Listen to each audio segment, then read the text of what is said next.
우리 다 같이 마음 정돈하시고 묵도하심으로 하나님께 예배를 드리시겠습니다.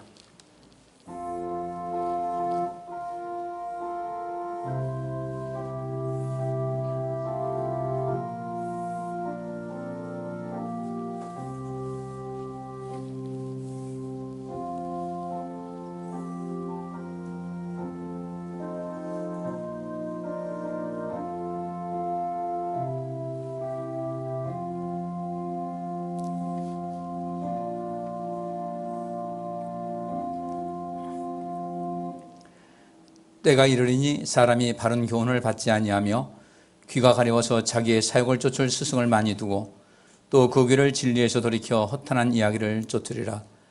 그러나 너는 모든 일에 근신하여 고난을 받으며 전도인의 일을 하며 네 직무를 다하라. 관제와 같이 벌써 내가 부음이 되고 나의 떠날 기약이 가까웠도다. 내가 선한 싸움을 싸우고 나의 달려갈 길을 마치고 믿음을 지켰으니 이제 후로는 나를 위하여 의의 면류관이 예비되었으므로 주 곧 의로우신 재판장이 그날에 내게 주실 것이니 내게만 아니라 주의 나타나심을 삼하는 모든 자에게니라. 아멘. 좋으신 아버지 하나님, 오늘도 주일을 맞이하여 주 앞에 나와 예배할 수 있는 믿음과 건강 주심을 감사합니다. 오늘 예배 속에서 좋으신 하나님 만나고 소통하고 우리가 새 힘을 얻고 능력 부음받고 우리의 마음의 소원이 또한 만족될 수 있는 복된 시간이 되시기를 원합니다. 우리가 힘을 다하여 주님을 찾고 주님께 예배하오니 하나님, 우리가 드리는 예배를 통해서 영광 받아주시고 저희에게 약속한 은혜와 평강과 복을 허락하여 주옵소서. 병약한 성도들에게 치료와 강함의 손길을 베풀어 주옵시고 우리 인생의 여러 과정 거쳐가는 가운데서도 주께서 도우시는 힘을, 그 능력을 체험하고 날마다 승리의 그 기쁨으로 살아가게 하여 주시옵소서. 오늘도 예배를 돕는 모든 성도님들 손길을 기억하여 주옵시며 주의 크신 은혜 속에서 새 힘을 얻게 하여 주옵소서. 우리가 외국에 있어서 또 군에 있어서 함께 예배하지 못하는 모든 성도들에게도 귀한 은혜 베풀어 주옵소서. 예수 그리스도 이름으로 기도하옵나이다. 아멘. 오늘 함께 은혜 받을 말씀은 창세기 41장 50절부터 52절까지입니다. 제가 읽겠습니다. 흉년이 들기 전에 요셉에게 두 아들을 낳되 곧 온 제사장 보디베라의 아들 아스낫이 그에게 낳은지라. 요셉이 그 장자의 이름을 므낫세라 하였으니 하나님이 나로 나의 모든 고난과 나의 아비의 온 집리를 잊어버리게 하셨다 하며 차자의 이름을 에브라임이라 하였으니 하나님이 나로 나의 수고한 땅에서 창성하게 하셨다 하미로라더라. 아멘. 오늘 저는 이 말씀 가지고 회복된 삶을 사는 사람이라는 주제로 함께 하나님의 은혜를 나누도록 하겠습니다. 요셉에 대해서는 여러분께서 잘 아시죠. 근데 우리 하나님께서는 그 요셉에 대해서, 공로에 대해서 상당히 많은 것을 이야기를 했고, 창세기 전체가 50장인데 요셉에 대한 이야기가 20%가 넘어요. 전체 5분의 1이 넘을 정도로 이 요셉에 대한 이야기가 상당히 많이 나와 있습니다. 그런데 하나님께서는 항상 이스라엘 백성들에게 말씀하시기를 나는 아브라함의 하나님, 이삭의 하나님, 야곱의 하나님이라고 했지 요셉의 하나님이라고 해서 요셉을 끼질 않았어요. 아브라함과 이삭과 야곱의 하나님이다. 여기서 딱 멈췄어요. 아마 거기서 야곱이 이제 12아들을 뒀기 때문에 번창해서 누를 톡 집어서 이야기하기는 어려울 것 같지만 어쨌든 이 요셉은 두 아들을 뒀습니다. 장남이 므낫세고 차자가 그 차남이 이제 에브라임인데 이 에브라임이 실질적인 어떤 장자의 역할을 했어요. 그리고 북왕국 이스라엘 백성들 볼 때 그 에브라임이라는 사람이 그 대표적인 인물로 살았습니다.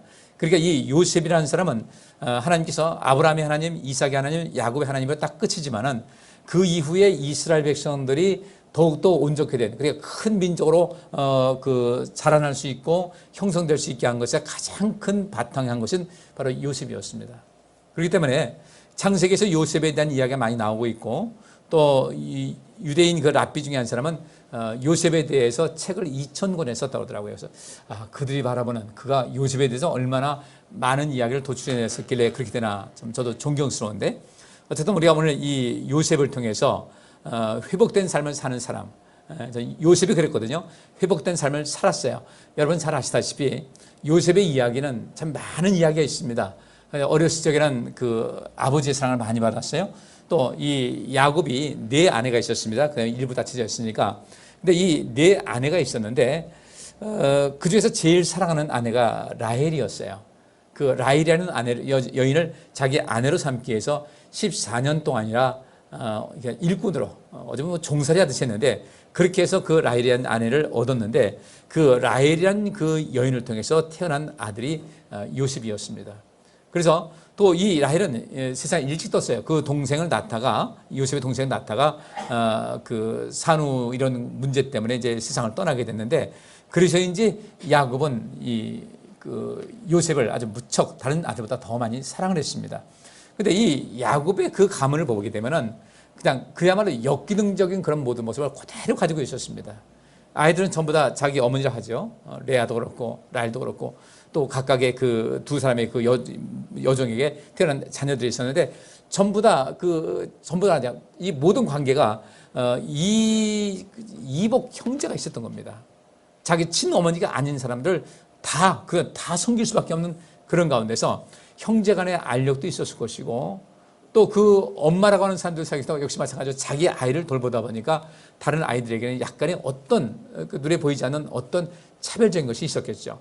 근데 이 요셉은 또 엄마가 없다 보니까 어떻게 됐겠어요? 그러니까 아버지가 요셉에게 특별하게 많은 사랑을 베풀었습니다. 그래서 다른 형제들에게 조금 눈에 가시같이 여김받던 그런 상황이었습니다. 또 요셉이 아버지의 총애를 많이 받다 보니까 형에 대한 이야기를 좀 많이 했던 것 같아요. 가보니까 형이 이렇고 저렇고, 어리니까 그랬겠죠.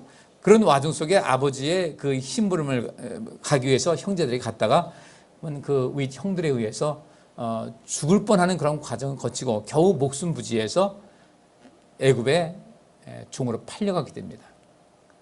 그러니까 지나가던 이 상인들이 있었는데, 그 아라비아 그 상인들이 있었는데, 그들에게 돈을 받고서 요셉을 넘겨준 거예요. 이제 이런 배경이 있었는데, 창세기 39장 1절부터 5절까지 보면은, 이스마엘 사람들이 요셉을 이집트로 데려가자 바로의 신하이며 경호대장인 이집트 사람 보디발이 그를 샀다. 자, 오늘 저는 이 말씀을 통해서 이 삶이 회복된 삶을 살자. 우리 인생을 살다 보면은 별일 다 있죠. 태어나서부터 오늘의 이르기까지 우리는 많은 그런 그 환경에서 자라게 됩니다. 그 자라게 되는 환경 속에서 우리 사람들 성격이 형성되기도 하고, 그 속에서 또 어떤 사람들은 그 아픈 상처로 인해서 그것을 동력 삼아서 나는 그렇게 살지 않겠다.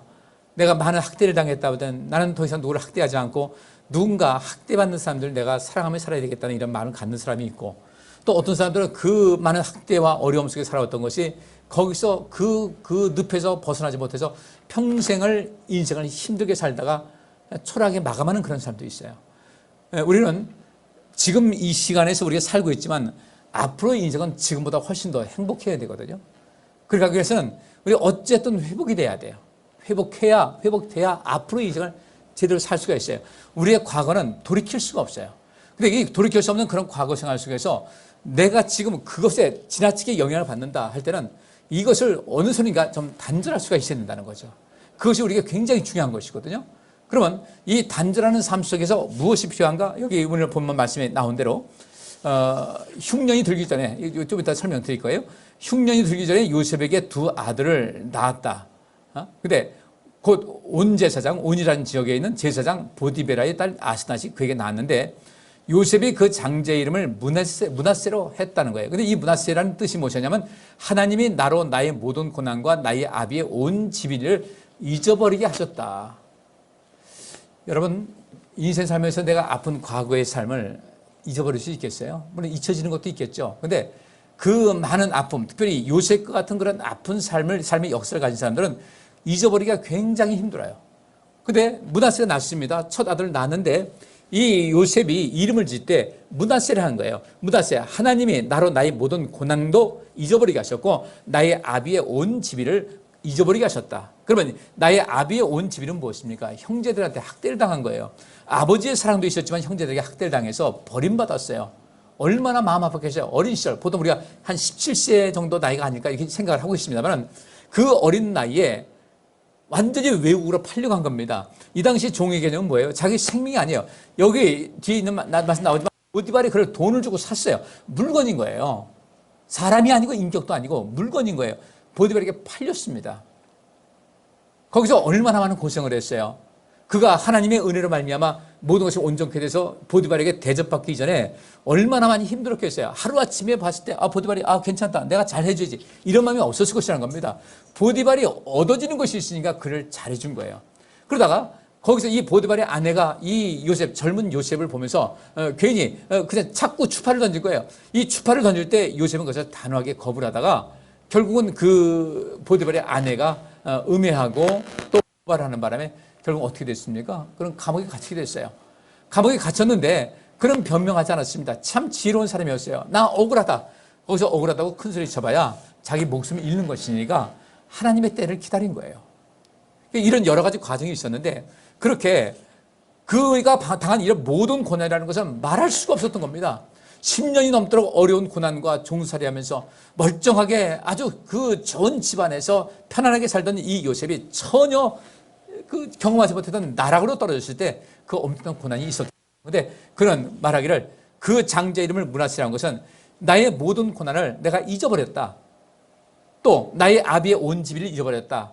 아비의 온 집은 무엇이겠습니까? 아버지의 사랑이 그립겠죠. 형들에 대한 분노가 왜 없겠습니까? 근데 그래서 잊어버리게 했다. 그래서 이름이 므낫세인 거예요. 저는 여기서 이 요셉이 어떻게 이것을 잊어버릴 수 있을까? 여러분 같으면 잊어버릴 수 있겠어요? 그래서 잊어버렸다는 것은 요셉이 자기의 과거에, 지금 여기서의 모든 삶, 지금 이 말씀은 흉년이 들기 전이니까 이 애굽에 닥쳐올 여러 가지 재앙에 대해서 충분하게 바로왕의 꿈을 해석을 해주고 이렇게 준비하시기 바랍니다. 앞으로 어려움이 있겠지만 미리 7년 동안 충분히 준비를 하게 되면 아마 당신은 왕권이 더욱더 강화될 것이고 이 나라도 더 강하게 될 것이라는 것을 이야기를 했어요. 위기가 오지만은 그 위기를 기회로 삼으셔야 됩니다. 요셉이 이야기해 줬어요. 그대로 됐습니다. 그러니까 요셉이 이제는 모든 생활이 온전하게 해서 결혼도 했고 또 이 제사장의 딸이니까 제사장이 얼마나 큰 권세가 있습니까? 결혼을 해가지고 아들을 낳는데 나는 이제 나의 모든 고난과 나의 아비의 온 집을 잊어버리게 하셨다. 이것도 잊어버리게 하셨다. 하나님이라고 하면서 여기 중간에 하나님을 거기서 내세우고 있어요.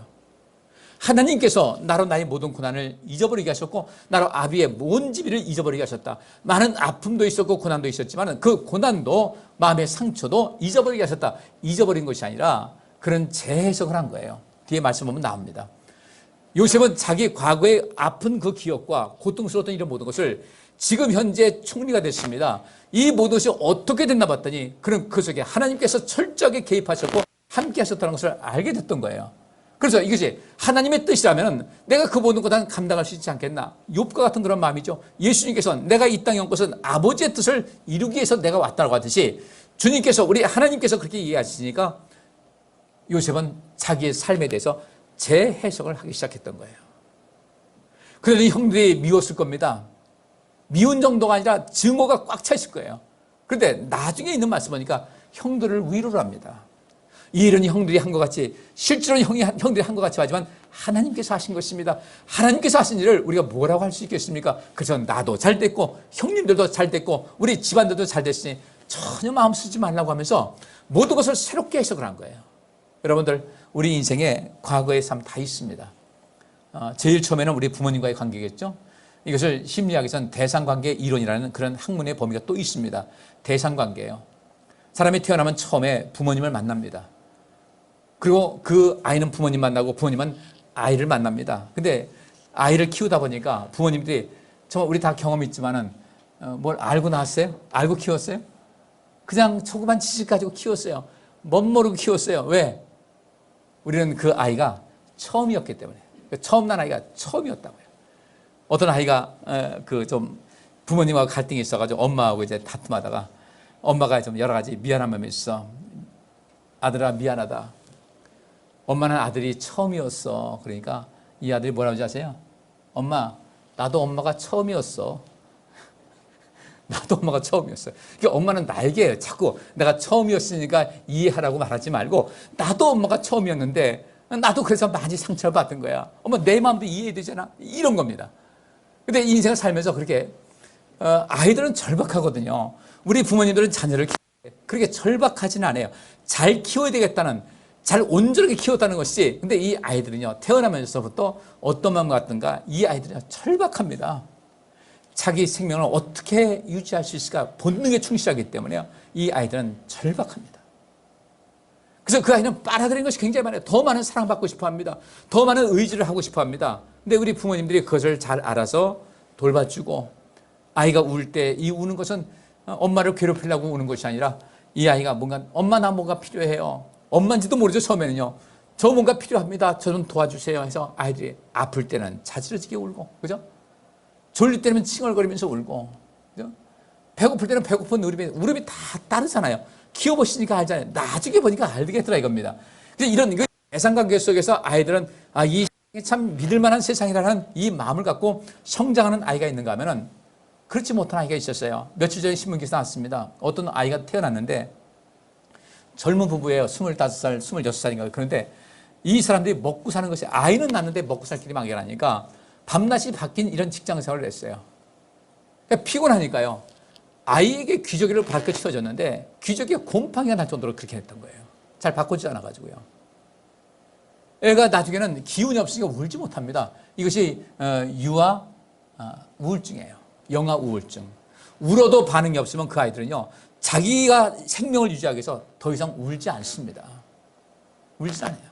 왜냐면 에너지 빼니까. 이거 본능인 거예요. 마침 그러다 그 집안에 누군가 아이를 보고서 귀저귀 갈았을 때 보니까 귀저귀가 다 곰팡이가 술고, 이건 난장판인 거예요. 보니까 다리가 뭔가 부실한 겁니다. 안아보니까 애가 다리가 축 처지는 거예요. 이 세균이 감염돼가지고요, 이 고관절이 썩었어요. 고관절이 녹아버린 거예요. 어른이 돼가지고 완전히 성장한 다음에 이것이 완전히 이제 더 이상 자랄 일이 없다 할 때는, 그때는 고관절 수술하지만 어떻게 이 아이를 고관절을 계속해서 몸이 자랄 텐데 그걸 어떻게 하겠어요? 평생 못 걸을 수도 있다는 거예요. 그 부모님이 형사입건 됐습니다. 이런 관계도 있어요. 세상 살다 보면 참 많은 관계가 있습니다. 그럴 때 우리가 과거로 돌아갈 수는 없잖아요. 우리 인생에 과거 돌아갈 수 없잖아요. 근데 지금 여기서 우리는 하나님의 은혜 속에서 우리가 새로워질 수 있는 힘이 있어요. 우리 사람에게 그런 힘을 주셨습니다. 과거에 그 모든 것이 없었다고 해서 모든 것이 불가능하고 끝장나는 것이 아니라 지금 여기서 회복될 수가 있다는 거예요. 근데 지금 여기서 회복될 수 있다는 믿음을 가진 사람들이 그게 많지가 않더라는 거예요. 요셉은 우리에게 그 가능성을 이야기하고 우리는 하나님의 은혜 안에서 새 힘을 얻을 수가 있다, 회복될 수 있다는 것을 그런 자기 입으로 증거하고 있고 그의 삶으로 증거하고 있습니다. 그러니까 요셉의 이야기를 통해서 우리가 얻을 수 있는 그런 지혜와 삶의 이런 것이 굉장히 많이 있어요. 엄청난 이 보물이 여기 담겨 있는 겁니다. 둘째 아들 낳았어요. 에브라임이라고 했는데 하나님이 나로 나의 수고한 땅에서 창성하게 하셨다 이거죠.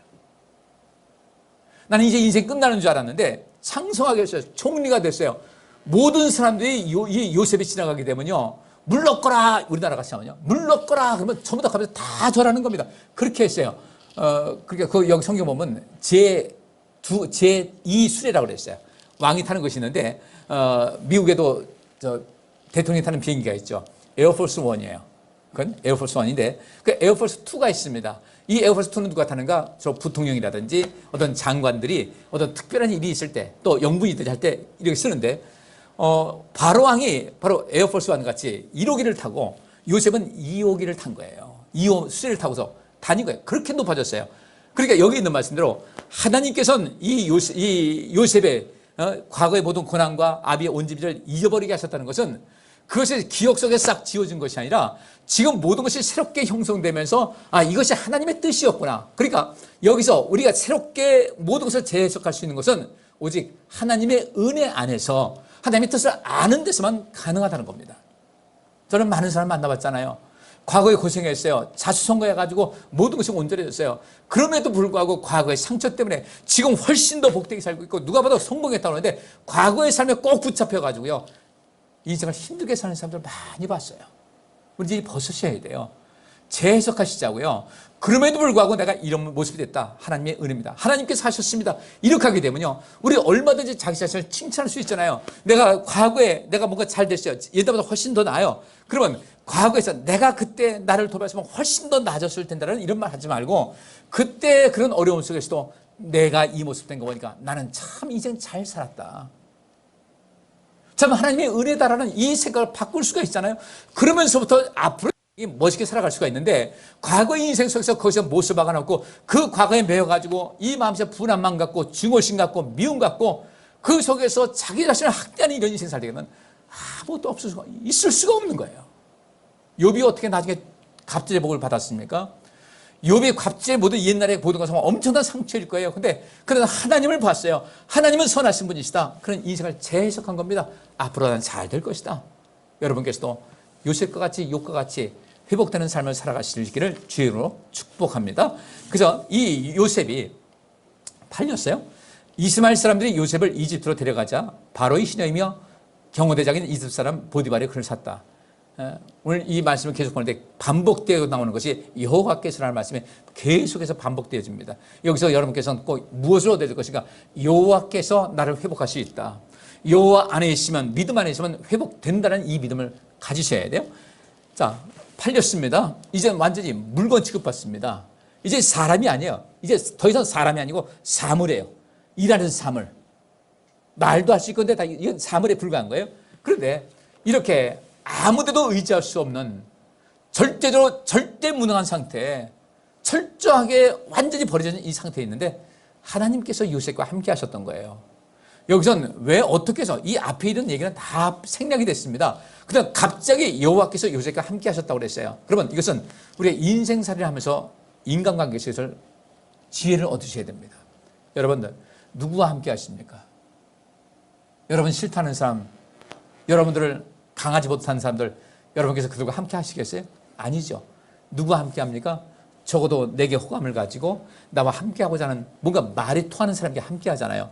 여호와께서 요셉과 함께 하셨다는 것은 요셉은 이 절대절명의 상황 속에서 하나님을 바라봤던 것 같아요. 하나님 바라보고 하나님 의지하면서 난 이제 하나님 밖에는 나를 바라볼 사람이 없습니다. 하나님을 의지하고 살았던 것 같습니다. 그래서 그 말씀대로 살려고 애를 썼은 것 같아요. 그랬더니 여호와께서 요셉과 함께 하심으로 그는 자기 주인의 집에 살면서 모든 일을 성공적으로 수행해 나갔다. 삶의 능력이 생기는 거예요. 지혜가 생기는 것이고, 왜? 여호와께서 요셉과 함께 하시기 때문에. 3절 보니까 그 주인은 여호와께서 요셉과 함께 하셔서 그가 하는 일마다 잘 되게 하는 것을 봤다 그랬어요. 여기도 이 주인이 요셉을 바라보는데 그가 하는 일마다 잘 되게 하는 것을 봤어요. 어떻게 했는가 봤더니 여호와께서 요셉과 함께 하시니까 그렇게 되더라 이겁니다. 여러분들 세상 탓할 것 없어요. 하나님께서 함께 하시면요, 우리의 원수들도 나와 화합할 수 있고요, 누구든지 나를 도우시는 길을 열어주는 것을 믿으시기 바랍니다. 근데 우리의 인간적인 생각으로 안 된다고 하는 거예요. 여호와께서 함께 하시면요, 여호와께서 요셉과 함께 하시니까 그가 모든 일을 성공적으로 수행했어요. 여호와께서 요셉과 함께 하시니까요, 그가 하는 일마다 잘 되게 하는 것을 주인이 확인할 수 있었어요. 사람들의 눈을, 생각을 바꾸셔서 다른 사람들이 요셉이라는 사람을 특별히 관심 있게 볼 수 있는 그런 길을 열어주시더라는 거예요. 그러면 결국 우리가 해야 될 것이 무엇입니까? 하나님 가까이 하시자는 거예요. 코로나 시대에 여러 가지 어려움이 있어도요, 하나님 가까이 하는 것만큼은 이거 내가 세상 없어도 이렇게 해야 되겠다. 여러분 인생이 회복되기 바라십니까? 정말 행복하고 복된 삶을 살고 싶으십니까? 여호와께서 요셉과 함께 하심으로, 여호와께서 나와 함께 하심으로 이렇게 되면요, 모든 것이 되는 거예요. 하나님께서 나와 함께 하실 수 있도록 우리가 인생을 그렇게 살자는 겁니다. 우리 하나님께서 뭐가 아쉬우시겠어요? 그래도 하나님께서 아쉬울 것이 없음에도 불구하고 우리를 살리기 위해서 먼저 우리에게 다가오셨거든요. 이제 우리가 주님께 더 가까이 다가서자는 거예요. 하나님 말씀에 더 관심 갖고 좀 읽고, 하나님께 기도도 하는 것도 점점 시간이 좀 늘리고, 하나님께 예배하는 것, 하나님께서 기뻐하실 만한 그런 일은 좀 힘을 다해서 하다 보면요, 하나님께서 요셉에게 함께 하신 것 같이 우리에게도 함께 하실 줄 믿습니다. 또 4절 보니까 그를 기특하게 여기고 신임하여 자기 신복으로 삼고 가정의 모든 일과 자기 소유를 다 그에게 맡겼다. 그때부터 요셉을 위해 여호와께서, 3번 나오죠. 여기서 1절부터 5절까지가 3번이 나오는데, 그때부터 요셉을 위해 여호와께서 보디발의 집에 복을 내리심으로 그의 집안일이 잘 되고 재산이 늘어갔다. 여기 보니까 요셉이 하나님께서 함께 하시잖아요. 근데 보디발이 하나님께서 요셉에게 함께 하셔서 그가 하나님마다 잘 되게 하는 것을 봤어요. 이거 황금알을 낳는 거위 같은 거예요. 그래서 이 보디발이 요셉을 기특하게 여기고 신임해서 자기 신복으로 삼았다. 자기 측근으로 삼고 가정의 모든 일과 자기 소유를 그에게 맡겼는데, 그때부터 보디발도 복을 받더라는 거죠.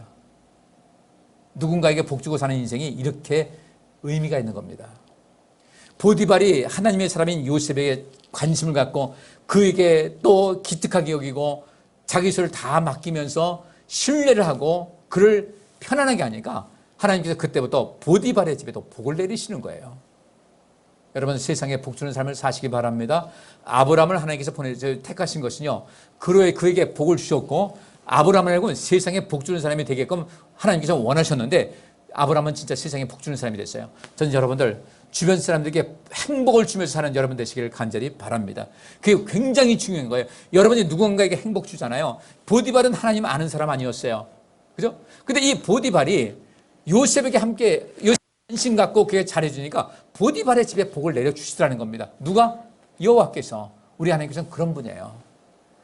그래서 여러분 서로를 잘해주라는 거예요. 서로 관심 갖고 힘을 주고 용기를 주고 사랑하고 그렇게 하셔야 돼요. 인간의 여러 가지 감정은 있지만은 그것보다도 그래, 주께서 원하시는 것이니까 나도 죄인인데 주님께서 나를 구원해 주셨으니 나도 그렇게 하자 해서 여러분께서는 누군가에게 사랑을 베풀면은 보디발이 요셉에 관심 갖고 잘해주니까 보디발이 하나님의 사람이 아닌데도 불구하고 하나님께서는 보디발의 집에 복을 내려주시잖아요. 우리도 한번 그렇게 하자는 거예요. 우리가 그렇게 복 주자는 겁니다. 난 돈 없어요. 여러분 할 수 있는 만큼만 하시면 돼요. 여러분께서 할 수 있는 만큼만 여러분 하시면은 하나님께서 여러분에게 다 채워주실 줄 믿습니다. 어쨌든 요셉이 복을 받고 보디발이 복을 받는 거니까 이 일을 누가 다 했나 봤더니 하나님께서 하신 거예요. 자, 그러다가 요셉이 이제 그 보디발의 그 아내로 인해서 모함을 받고 감옥에 갇히게 됩니다. 자기 주인한테 일렀어요. 거짓말한 거죠. 주인은 그 말을 듣고 대단히 화가 나서 요셉을 잡아 감옥에 쳐넣었는데 그것은 궁중 죄수들을 가두는 곳이었다. 요셉이 감옥에 갇혔으나 여호와께서 요셉과 함께 하시고 그를 축복하셔서 간수장의 사랑을 받게 하셨다.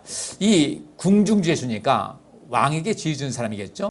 여기서 요셉이 이 감옥에 갇혔다 할 때 여기서 아마 그 요셉이 혹시 범털 아니면은 아주 중죄인일 텐데 범털 같아요. 범털이라고 이게 좀 대우를 받는 그런 것.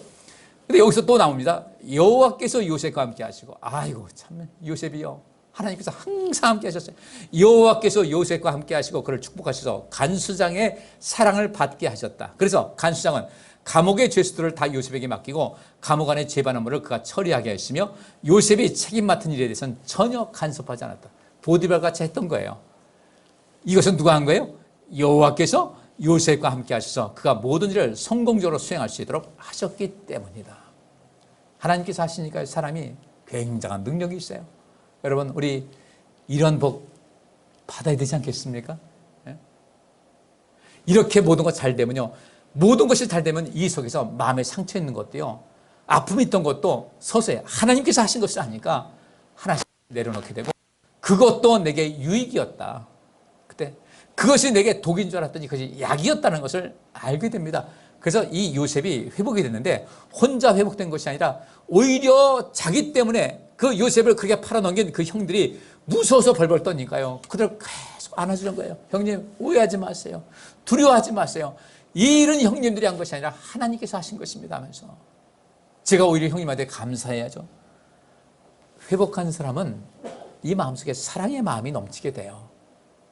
자, 계속 봅니다. 계속 하나님 여호와께서 날만 나오죠. 그러다가 이제 어느 날 그 바로 왕이 꿈을 꿨습니다. 처음에는 살찐 척하는데 나중에 팔에 소가 나와가지고 팥자말 소가지고 막 잡아먹고 이런 꿈을 두 번이나 연달아 꾸었어요. 바로 왕이 이것 때문에 아주 걱정을 하는 겁니다.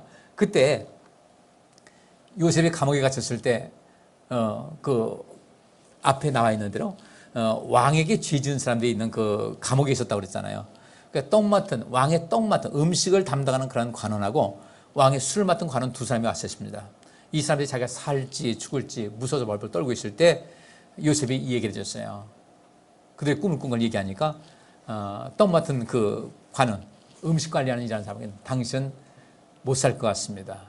술 맡은 사람에게는 당신은 살 것 같습니다. 그대로 됐어요. 이 술 맡은 관원이 석방대 나갈 때 나를 기억해 주시오, 나는 잊지 마시오 했는데 사람이 갈 때만 올 때만 다르잖아요. 잊어버렸어요. 근데 잊어버린 것도 하나님의 뜻이었어요. 어느 날 왕이 이 꿈 때문에 그다 번민하고 하니까 이때 그 술 맡은 관원이 그때 요셉이 생각나서 요셉을 추천을 합니다. 요셉을 다시 몸단장 싹 해서 수염도 깎고 깨끗하게 해가지고 왕 앞에 나갔는데 이 요셉이 그 모든 것을 다 듣더니 어떤 말을 하니까 오늘 여기 있는 얘기합니다. 왕이 꿈을 2번 연달아 꾸신 것은 하나님이 이 일을 정하셨으며 이 일을 속히 행하실 것을 뜻합니다. 그래서 또 그 왕에게 하나님에 대한 이야기를 합니다. 하나님께서 이 일을 계획하셨습니다. 근데 왕은 두려워하지 않아도 됩니다. 이것은 또 하나의 기회입니다. 라고 하면서 이제 왕은 총명하고 지혜로운 사람을 택하여 나라 일을 맡겨야 합니다. 뒤에 말씀 보겠지만 거기도 왕이 이렇게 얘기합니다. 네가 총명하고 지혜로운 사람을 택해서 나라를 맡기라고 했는데 너같이 총명하고 지혜로운 사람이 없다 하면서 이 요셉을 총리로 세운 거예요. 이제는 행정구역을 5으로 나누고 각 구역마다 관리를 두어 풍년이든 7년 동안에 잉여 농산물을 모조리 거두어 왕의 권한으로 각 성에 창고에 비축해 두십시오. 이와 같이 식량을 비축해 두시면 앞으로 이집트 땅에 7년 동안 흉년이 들어도 백성들이 굶어 죽지는 않을 것입니다. 바로와 그의 모든 신하들은 요셉의 제안을 좋게 여겼다. 그 다음에 어떤 일이 계속 이어집니까? 그래서 바로는 신하들에게 하나님의 영이 충만한 이런 사람을 우리가 어디서 만날 수 있겠는가? 이런 사람을 어디서 만날 수 있겠나? 이것도 역시 하나님께서 그 바로의 마음을 주장해 주셔서 그런 거예요. 그래서 요셉에게 이렇게 말하였다. 하나님이 이 모든 일을 너에게 알게 하셨으니 너처럼 총명하고 지혜로운 사람이 없구나 그랬어요. 하나님이 이 모든 일을 너에게 알게 하셨으니 뒤에 또 봅니다. 여기 보면 이 바로 왕이 그 요셉의 이름을 바꿉니다. 뭐라고 하면 사브낫 바네라는 이집트 이름을 붙여줬어요. 그리고 헬리오폴리스의 제사장인 보디베라의 딸 아스낫을 그에게 아내로 줬는데 이 사브낫 바네라는 그 뜻이 무슨 뜻이냐면 하나님은 말씀하신다, 지금도 말씀하신다는 뜻이에요. 하나님은 말씀하신다, 지금도 말씀하신다. 이것은 무엇이겠습니까? 여기서 말합니다. 하나님이 이 모든 일을 너에게 알게 하셨으니 너처럼 총명하고 지혜로운 사람이 없구나 하면서 요셉이 이 모든 일을 하나님께서 말씀하신 것입니다 했더니 이 왕이 바로 왕이 그것을 보고서 요셉에게 새로운 이름을 지어주면서 하나님은 너에게 계속해서 말씀하신다. 지금도 말씀하신다. 원래 성에는 God speaks and God lives라는 거예요. 하나님은 말씀하신다. 하나님은 살아계신다. 이것을 바꿔 말하면 하나님은 말씀하고 계시고 살아계셔서 지금도 너에게 말씀하신다. 그러니까 이 요셉이 얼마나 큰 권한이 있던 거예요. 엄청난 권한이 있던 거예요. 그러니까 바로 왕이 이 요셉이 하는 말은 다 믿는 겁니다. 그가 하는 말은 하나님 말씀인 거예요. 우리 모두에게도 이러한 엄청난 권세와 능력이 있기를 주의 이름으로 축복합니다. 시원찮은 사람들이 내가 하나님 말씀 들었는데 이렇게 얘기하지만요. 요셉이 하는 말은 굉장히 현실적이었어요. 지금 여기서 일어나는 모든 일이 일어나는데 그 일대로 다 되는 거예요. 술 맡은 가는 떡 맡은 가는 역시 마찬가지. 당신은 죽을 것이요, 당신은 살 것이다. 그대로 됐죠. 이 모든 것이 그러니까 요셉이 하는 말이 이렇게 하면 됩니다. 보디발의 집에서 이렇게 하면 됩니다. 그러니까 다 잘 된 거 아니에요. 여러분 영화 그 쇼생크 탈출에서 그 얘기 나옵니다. 어떤 은행원인데 누군가 자기 아내가 살해됐어요. 근데 이 남편이 주인공을 해가지고 누명을 집어서가지고 감옥에 갇혔는데 뭔 일 살겠어요? 하루하루 죽지 못해 사는데 어느 날 그 간수들이 하는 얘기가 우리 아버지가 재산을 좀 날려줬는데 받으면 뭐해? 세금 내면 아무것도 없는데 하니까 그 사람이 옆에서 일하고 있다가 저기요 말씀드릴 거 싶으니까 어딜 함부로 오냐고 하는데 그때 막 때리려고 하는 겁니다. 그때 하는 말이 내가 은행에 있었으니까 잘 아는데 탈세는 아니고 절세할 수 있는 방법을 제가 말씀드리겠습니다. 기가 막히게 해주는 거예요. 당신 아내를 믿을 수 있습니까? 내가 믿지. 그러면 당신 아내에게 돈을 주십시오. 그러면 그 돈 주는 것은 절대로 세금 물리지 않으니까 그렇게 하라고 해서 그 소문 나가지고요. 간수들의 모든 재산 관리를 다 해줘요. 또 거기서 또 이 교도소장이 그 이제 죄수들 불러가지고 일시키고 이제 그 중간에 돈 가르치는 거 있잖아요. 비자금 만든 거 다 알아줘. 너무도 그 사람이 그 교도소장이 비밀스러운 것을 다 알고 있는데 어느 날 어떤 사람이 교도소에 들어왔는데 그 막 자랑스럽게 어떤 얘기를 하는데 이 사람 보니까 자기 아내를 죽인 사람이에요. 그 교도소장한테 내가 나가서 아무 말도 안 할 테니까 나 좀 재심받아서 나가게 해달라고. 교도소장이 왜 보내겠어요? 보내게 되면 자기 비리를 알게 될 것이고 자기 돈을 관리해 줄 사람이 없잖아요. 그러니까 안 보내죠. 그리고 그 말을 하고 떠도는 사람들을 탈옥하려고 하는 것 같이 조작을 해가지고 그 사람을 죽입니다. 그래서 이 사람 분노가 나가지고 그때부터 탈출할 계획을 세워가지고 유명한 쇼생크 탈출 나오는 거예요. 나중에 비리 다 고발해가지고 교도소장은 자살을 합니다. 나머지 그 교도관들은 징징징징 울면서 감옥에 다 끌려갔어요. 뭐 이런 일이 있었어요. 여러분들 그와 같이 그 영화에서 나오듯이 그 사람은 모든 사람의 비밀을 다 알고 있었는데 다 잘 되겠어요? 근데 그들이 선을 베풀지 않잖아요. 근데 이 요셉은 그걸 다 얘기를 해요. 왕에게 이렇게 하십시오, 저렇게 하십시오. 보디발이도 그렇게 하는 것이고요. 그 간수장에도 그렇게 했을 것이라는 겁니다. 그들에게 절대로 약점 잡지 않고 그들에게 항상 좋은 일만 이렇게 지혜롭게 하니까 바로 왕도 놀란 거예요. 그래서 하나님이 이 모든 줄 너에게 알게 하셨으니 너처럼 총명하고 지혜로운 사람이 없구나. 너는 내 나라를 다스려라. 이렇게 합니다. 그래가지고 너를 총리로 임명한다. 자기 인장 반지를 빼어서 요셉의 손가락에 끼워주고 그에게 고운 모시 옷을 입히며 금사슬을 그의 목에 걸어주었다. 인장 반지는 뭡니까? 도장 같은 거 아니겠어요? 네가 전결 처리하라고 한 거예요. 나한테 올 거 없어요. 내가 전결 처리, 네가 지혜로우니까 네 선에서 다 처리하라고 한 거죠. 그 다음에 여기 나온 대로 그리고 왕은 그를 궁중 2호 수레에 태웠으며 그가 가는 곳마다 의정관이 엎드리라고 외쳤다. 이렇게 해서 요셉은 이집트의 국무총리가 되었다. 그러고서 바로는 요셉에게 나는 왕이다. 그러나 내 허락이 없이는 이집트 왕에서 손발을 놀릴 자가 없을 것이다 하고 그에게 사브나 바네라는 이집트 이름을 붙여주고 또 헬리오폴리스의 제사장인 보디베라의 딸 아스닷을 그에게 아내로 주었다. 하나님께서는 너희가 믿는 하나님은 내가 보니까 굉장히 좋은 분이고 능력 있는 분인데 하나님은 너를 통해서 말씀하시고 지금도 너를 통해서 말씀하고 계시다라는 요셉을 완전하게 신뢰했던 거예요.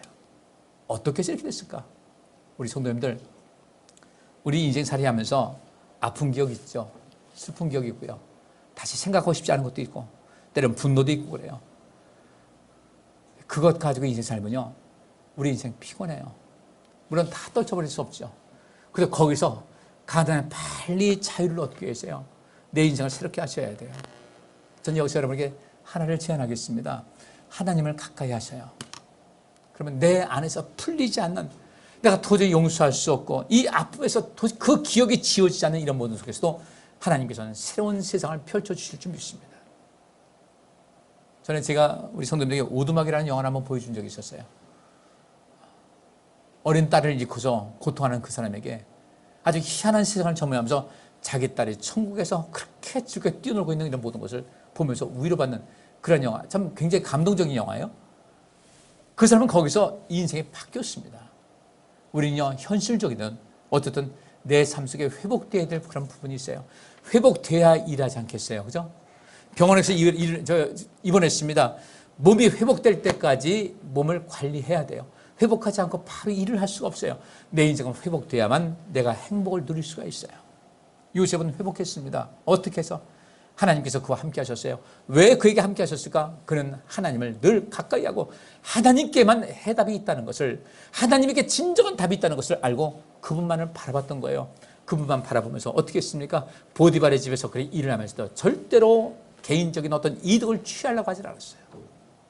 자기 주어진 일에 최선을 다해서 주인을 그 기쁘게 하는 것에 관심 가졌지 사사로운 욕심을 갖지 않았습니다. 근데 지금 이 세상은 그렇지 않잖아요. 그래서 우리가 이 세상을 믿지 못하는 거예요. 믿지 못하는 세상이에요. 핸드폰에 어떤 메시지가 왔습니다. 이거 여러분 좋은 거 있습니다. 그거 잘못 눌렀다가는 이거 악성 코드가 깔려가지고 내 거 다 털리니까 이것도 못 열어봐. 어제도 신방하면서 그런 일이 있었어요. 우리 김승규 여사님께서 그때 옛날 사업하실 때 가끔 구역 식구들한테 이제 떡도 사다 주시고 이제 그랬어요. 오면서. 근데 졸다가 이제 밤새 일하셨으니까 떡을 이제 놓고 내릴 때도 있고, 그래서 제가 그랬어요. 아유, 그거 누가 잘 먹었겠는데. 근데 그때는 몰라도 지금은 아마 떡이 아니라 그 모든 거 더 좋은 것이다. 안 먹을 것. 여러분 마시면서 잡수겠지 안 잡수겠어요? 안 먹죠. 뭐가 들었는지 알 수가 있어야지. 세상이 그런 세상이 돼버렸어요. 정말 힘든 세상이에요. 그런데 우리 하나님께서는 절대로 우리를 그렇게 학대하거나 천대하거나 멸시하거나 조롱하는 법이 한 번도 없어요. 이 코로나 시대에 어렵지만 여러분들 요셉과 같이 행복한 삶을 살기 위해서 이제 하나님을 조금 더 가까이 할 수 있기를 주의 이름으로 축복합니다. 조금 더 가까이 하세요. 이 속에 내 삶의 회복이 있어요. 내 인생의 진정한 행복이 거기 있어요. 좀 귀찮은 생각이 드는 거다 할지라도, 귀찮은 생각이 드는 것은 죄는 아니에요. 근데 그 귀찮은 생각에 끌려가지 말자는 거예요. 하나님을 가까이 하고 믿음으로 살아서 계속해서 하나님께서는 요셉을 통해서 말씀하시는데 사브낫 바네아라는 이름이 하나님을 말씀하시고 하나님은 살아계셔서 지금도 말씀하신다는 것이 있는데 주님께서 우리에게 많은 말씀하고 계시거든요. 못 느끼세요? 말씀하고 계세요. 여러분이 다 하나님의 사랑의 메시지를 주고 계신데 단지 우리가 어떤 것에 눈이 가려서 못 듣는 것뿐이에요. 이 듣는 것, 주께서 함께 하시고 도우시는 그런 것을 일상생활 속에서 평범한 삶에서 책임져 아마 경험해 보시라는 겁니다. 어떤 큰 건 하나가 아니라 일상생활에서 세세한 곳에서 하나님께서 함께 하신다는 것을 느낄 수 있어야 돼요. 제가 목회하는 이 힘을 어디서 얻겠습니까? 거기서 얻거든요. 참 그런 일 요즘 따라 더 그런 게 많은 것 같아요. 그런 것이 하나님께서 야 이거 별거 아닌 것 같은데 하나님께서 이것도 챙겨주시네, 이것도 챙겨주시네. 그런 그 경험이 일주일에 몇 건씩 생겨요. 그러니까 이 속에서 내가 희망을 잃지 않는 이유가 바로 거기 있는 겁니다. 우리 요셉도 하나님의 사람이고 우리도 하나님의 사람이잖아요. 하나님의 아들, 딸이잖아요. 꼭 기억하세요. 요셉이 새로 지은 이름 바로 왕이 사브낫 바네라고 했는데 바로 왕이 인정한 겁니다. 하나님은 내가 보니까 하나님은 너에게 참 많은 것을 말씀하신다. 근데 그 하나님이 살아계셔서 그런지 지금도 매번 너에게 말씀하시는 것을 내가 느끼거든. 근데 내가 널 보면 내가 무섭다. 널 보면 좀 머리가 숙여진다. 난 널 의지할 수밖에 없다. 이러니 여러분들 요셉이 회복이 안 되겠어요? 당연히 회복이 되죠. 나중에 요셉이 형들을 만납니다. 형들이. 근데 왔는데 형들이 거기 그 가나안 땅에도 양식이 떨어지니까 야곱이 야 자녀들한테 가서 음식 좀 구해와. 갔어요. 근데 요셉이 보니까 형들인 거예요. 그래서 처음에는 자기 모습을 드러내지 않습니다. 몇 번 이렇게 하다가 나중에 그 형제들을 만났는데 말이죠. 저 왼수들 내가 아마 시컷 속삭여야지. 그런 것이 아니라 여기 요셉이 형들에게 나는 요셉입니다 했을 때 요셉이 그 형들에 대한 그 정이 있잖아요. 형제간의 정, 이것을 억누르지 못하고 울면서 형님 나 요셉입니다. 그래서 먼저 우리 아버지께서 아직 살아계십니까? 참 감동적이에요. 미움만 있을 때 미움만 사라지고 형님 저 요셉이에요. 저 살아있어요. 그러면서 여기 있는 5절 말씀 보세요. 형님들이 나를 이곳에 팔았다고 근심하거나 한탄하지 마십시오. 하나님께서 우리 가족을 구하시려고 나를 형님보다 먼저 이곳에 보내셨습니다. 회복된 사람은요 이런 모습을 보입니다. 여기서 요셉이 저 요셉입니다. 그러니까 형들은 그 말을 듣고 너무 놀라서 대답하지 못했죠. 뭐 바짝 얼었겠죠. 이제 우리 죽었구나 이제. 객지에 와가지고 집에도 못 가고 죽게 생겼구나 할 때 요셉이 형들에게 나에게 가까이 오십시오 하고 그들이 가까이 다가섰다. 그때 요셉이 그들에게 이렇게 말했다. 나는 형님들이 이집트에 판 동생입니다. 이것은 얘기를 해요. 형님들이 이집트에 판 동생 요셉인데 형님들이 나를 이곳에 팔았다고 근심하거나 한탄하지 마세요. 하나님께서 우리 가족을 구하시려고 나를 형님들보다 먼저 이곳에 보내셨습니다. 또 이런 말이 있어요. 이 땅에 2년 동안 흉년이 들었지만 앞으로도 5년 동안은 경작도 못하고 추수도 못할 것입니다. 하나님이 놀라운 방법으로 형님들을 구원하셨습니다. 형님들과 형님들의 자손들이 살아남도록 하기 위해서 나를 형님들보다 먼저 보내셨습니다. 그러므로 나를 이곳에 보내신 분은 형님들이 아니라 하나님이십니다. 하나님이 나를 바로의 고문관으로 삼으시고 또 그의 모든 권한을 나에게 맡기고 온 이집트를 다스리는 총리가 되게 하셨습니다. 자, 이제 말씀 마치겠습니다. 요셉이 계속해서 하는 말이 뭐냐면요. 하나님께서 하셨습니다라는 거예요. 하나님께서 하셨습니다. 그 고난도 내가 당한 고난도 하나님께서 하셨습니다. 왜 그런가 봤더니 나를 통해서 우리 집안을 살리려고 하셨는데 나는 그것이 얼마나 감사한지 모르겠습니다. 내 고생하긴 했지만은 하나님께서 나를 이렇게 만드셨으니 나는 그 고난으로 생각하지 않고 그것이 내 인생의 기회였다는 것을 알고 있습니다. 절대 마음 무겁게 갖지 마십시오. 절대로 죄책감 갖지 마십시오.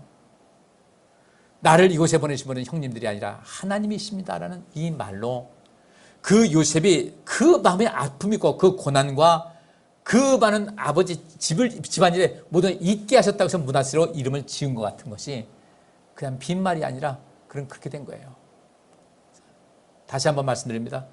과거의 여러 가지 안 좋은 기억, 여러분 인생에 아팠던 모든 것, 고난과 이런 모든 것 이제 새롭게 하나님의 은혜 안에서 새롭게 재조명하시고 다시 한번 바라보시고 재해석하시고 이제 여러분께서 하나님을 늘 가까이 하시는 가운데 요셉과 같이 삶이 놀랍도록 새롭고 복되고 또 많은 사람들을 살릴 수 있는 그런 온전한 위치에 머물 수 있기를 주의 이름으로 축복합니다. 요셉은 살아서 형제들과 말했지만 우리는 언젠가 주님의 나라 갔을 때는요 다 이런 모습이 될 거예요. 그때 우리 주님께서 이런 말씀 드려야 되지 않겠습니까? 너 힘들어, 많이 힘들었지. 근데 내가 너를 칭찬한다. 너는 것을 잘 이겨왔고 잘 회복했다. 참 멋있었다. 그 말씀 들어야 되죠. 오늘 핵심적인 단어는 겁니다. 하나님께서 함께 하실 수 있도록 주님을 늘 가까이 하시고 그 안에서 복된 삶을 누리시기를 또 회복하시기를 주의 이름으로 축복합니다. 기도합니다. 하나님 감사합니다. 주의 말씀 속에서 우리가 새로운 것을 얻습니다. 하나님께서 하셨습니다. 하나님이 도우셨습니다. 하나님이 우리를 새롭게 모든 것을 재조명하고 재해석할 수 있는 그런 기회를, 그런 은혜를 주셨습니다. 주님, 저희들 요셉과 같이 완벽하게 회복이 되어서 자신도 살고 집안도 살리고 온 세상을 살리는 삶이 이어지게 하여 주옵소서. 예수 그리스도 이름으로 기도하옵나이다. 아멘. 주께서 여기 모인 모든 성도들과 그의 가정과 그와 관련된 모든 일에 복을 주시고 지켜주시며 따뜻하게 대해주시고 은혜를 베푸시며 사랑스러운 눈으로 바라보시어 모두에게 평안을 주시기를 원하노라. 아멘.